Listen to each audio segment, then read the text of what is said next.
everybody. Welcome to Burnout Box, Season 3, Episode 8. I'm Justin. And I'm Rebecca. We're here to talk about all things racing and high performance related to VMP and the industry. Yeah. We don't usually say that, but in case we have any new viewers watching or anything. That way you know what we do. We're not selling makeup. Yeah. No, we're not selling makeup. I don't know. Lots of people on Facebook sell makeup. I was just putting it out there. That's not what we're doing. Yeah. No. We like to make things go fast, make lots of horsepower. Yeah. Some things coming up in our industry this weekend. The season opener for the NMRA circuit at Bradenton Motorsports Park and in Bradenton, Florida. So we're lucky enough that it's only about 2.5 hours from us. Yeah, and it's not a bad drive. We're going to cruise down there in the Death Star and run a little true street. You're on the wrong side. Oh, yeah. Well, you drive the Death Star sometimes. Yeah. So who's going to drive on the way there? I was hoping to do some homework, honestly, okay. So. I'll drive. And probably nurse a baby. Okay, yeah. I'll drive. It's only 2.5 hours, so do a little true street racing action. Rebecca, you'll be racing true street. I will do the driving then, and I don't mind driving the Death Star. It's just I got stuff to do too. I think we're gonna take a different trailer, so we got to get all your helmet and all that stuff out of the trailer. This seems like a big deal to have to trade trailers. I don't like it. Yeah, but. You know what? We should make somebody take Chucky down to Bradenton. But ask somebody very politely if they'd like to take Chucky down to Bradenton and Yeah, that would be cool. That'd be very cool. Because Jansen 50 says, hope Chucky makes a comeback. Yeah. We do too. Yeah. So I know it's warming up in like a variety of places. Atco Raceway up in New Jersey is open now. Staying Mode was making some passes there. So it would be tell us if you're back racing at your local track. And it got cooler here. We had a couple days in the low to mid 80s, and then we had a cold front, and it's cool out. So hoping for the weather looks like it's going to stay cool all weekend, even down south of us in Bradenton. So hoping for nice, cool weather, good DA. It's kind of a rarity in NMRA. I feel like it only happens every couple of years. Like the last time I remember it being cool was when Carter was a baby. It was 2010. 12. Or 2007. He was born in 2007. Oh, wow, yeah. That time we took the GT500 out there and stuff. I was trying to say he was 12 when I said 2012. I dyslexic. He's 12 now, yeah. So he'd have been a baby in 2007. Or I guess it would have been 8 because he was born at the end of the year. But whatever. Oh, yeah. So, Jansen 50 wants a chance to drive Chucky. I don't even want a chance to drive Chucky. What's your problem? Hit the nosps. Yeah. So, I don't know. We're definitely gonna race Project Snowbird out there. Yeah. I don't know if anything else will make it down though. Yeah. I don't know what else.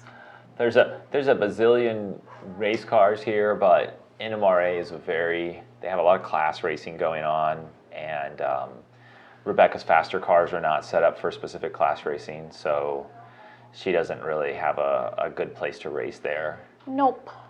So I would not be super excited to race there. And but it's a good time to hang out with other Ford people and kind of see what's going on. And a lot of people worked really hard on their cars and their builds to get them down to this race. Yeah.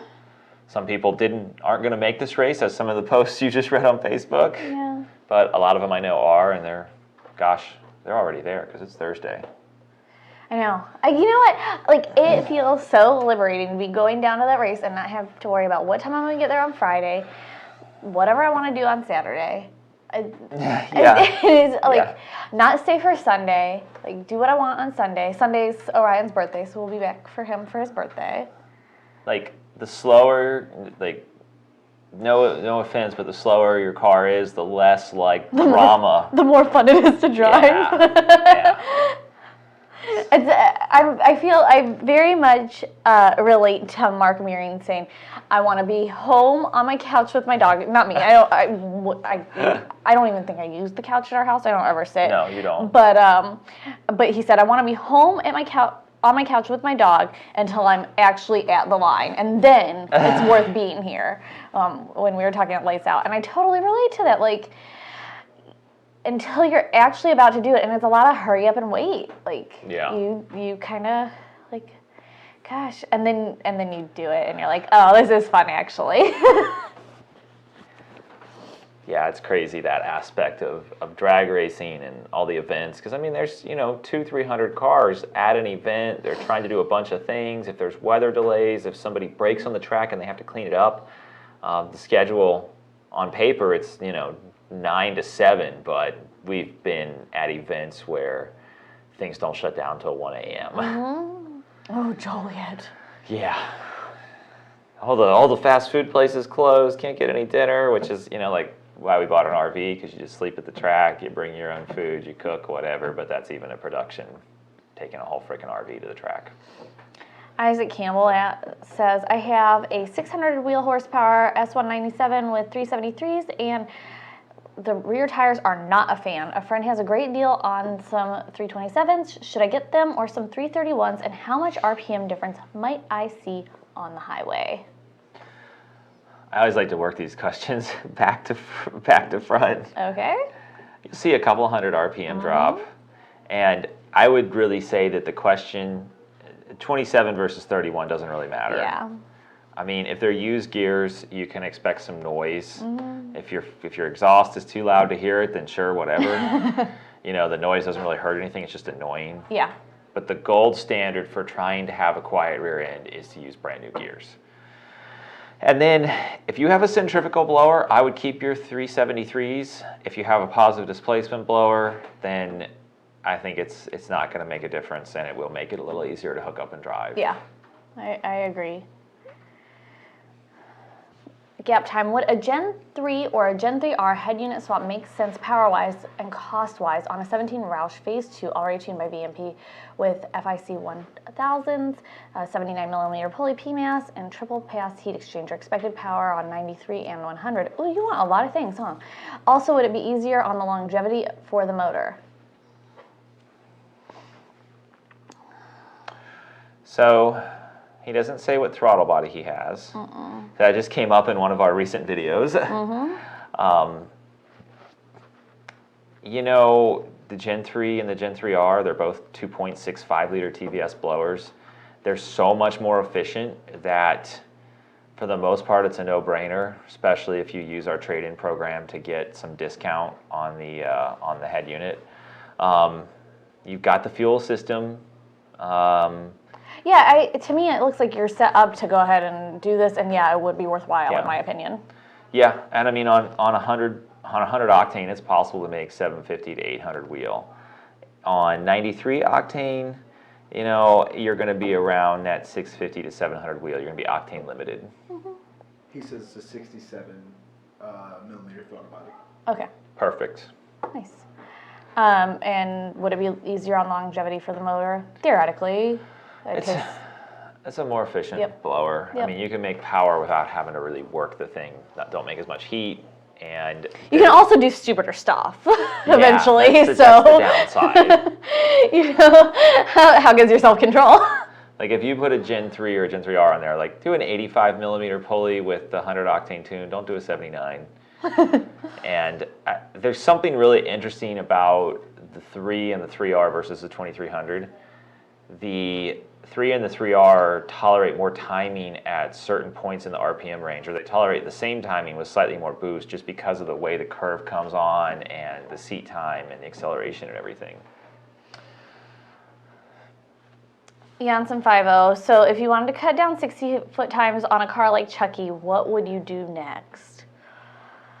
Ooh, I need like a quick Chucky refresher course, I feel like, because I don't want to say something that's already done accidentally. I don't think I've ever raced Chucky with the nitrous. I only raced it NA. And you were pregnant when we were racing it. Yeah, I never got an opportunity. I drove it on the test drive, and that's it. Chucky's got a converter, and it's got like 100 shot of nitrous. I mean, basically bringing the nitrous on sooner and bringing a bigger shot on sooner will make more torque and get a better 60 foot. Like at this point, you need to add power.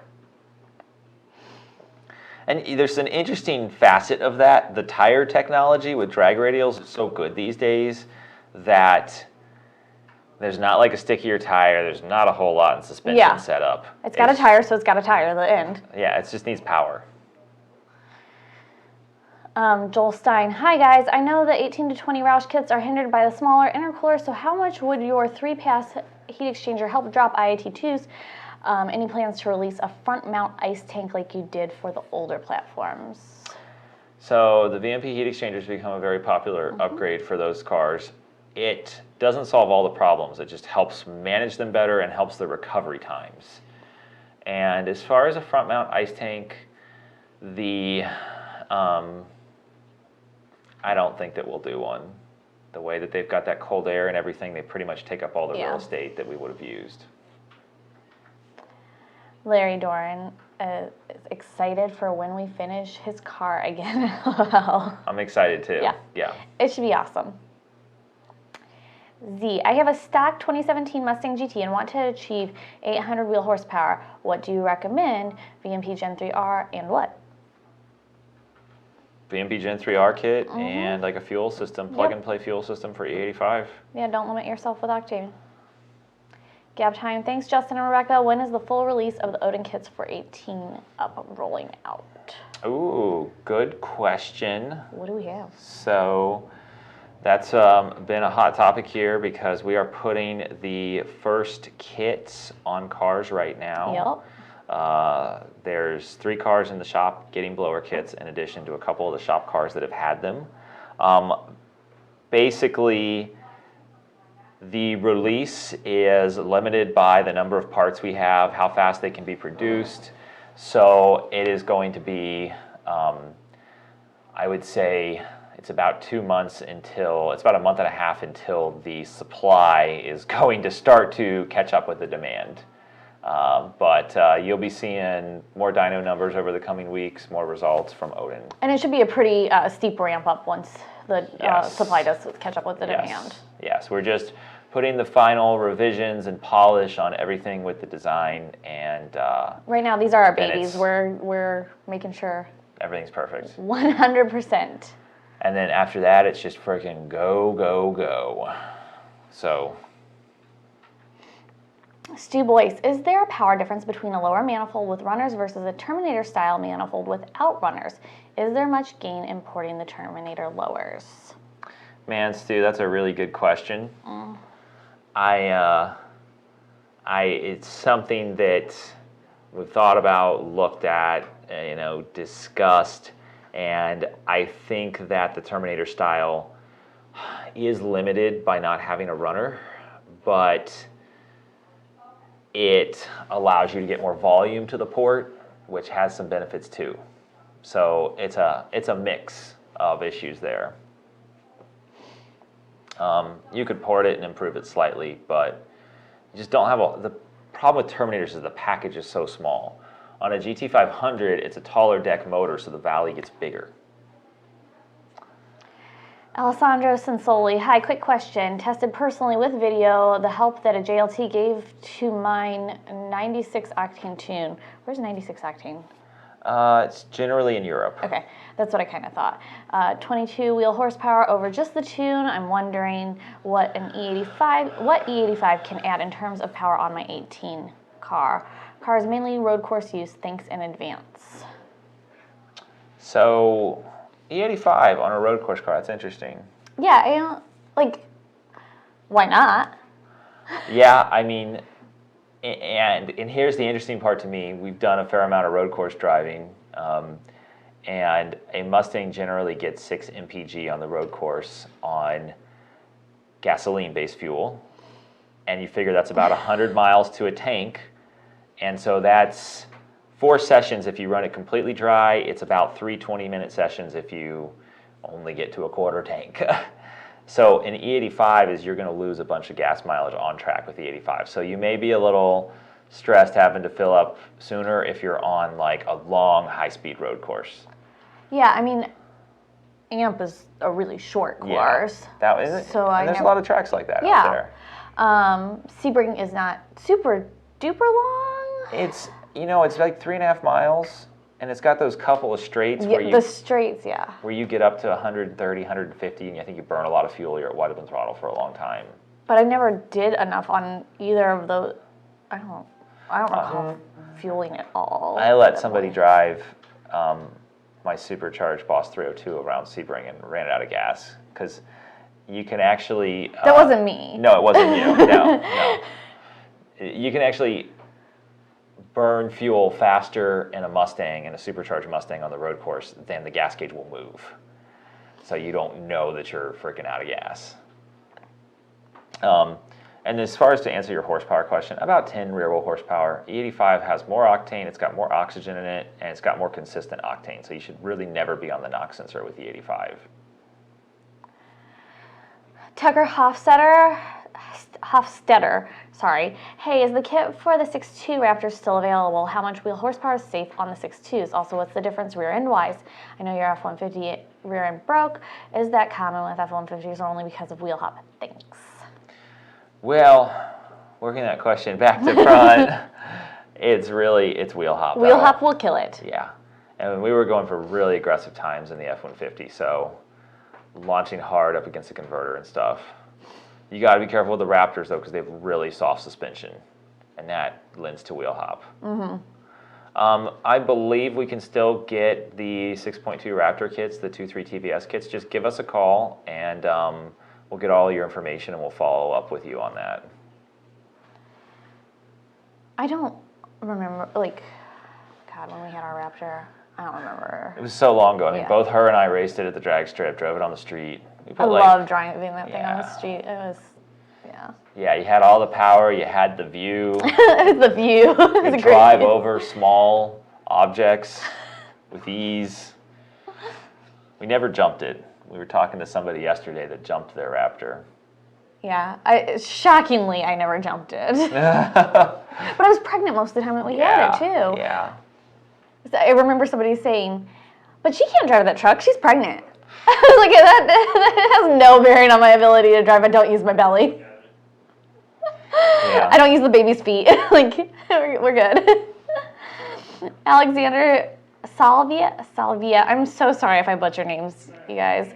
Is it worth buying a ported 2018 intake manifold, and how much horsepower should it get for my 2019 Mustang GT? It's got bolt-ons, cold air, bass tune, headers, and full exhaust. So, we just did a car like that on our YouTube channel without the exhaust. And it made 455 rear wheel horsepower on 93 octane. I mean, I'd say it's worth it, especially if you've got headers. You could get up into that 475 to 500 wheel range if we went all the way to E85. Joel Stein says, thanks for the info. Janssen50, what race gas would you run in Chucky if you wanted to be safe on a 150 shot, no E85 available up here?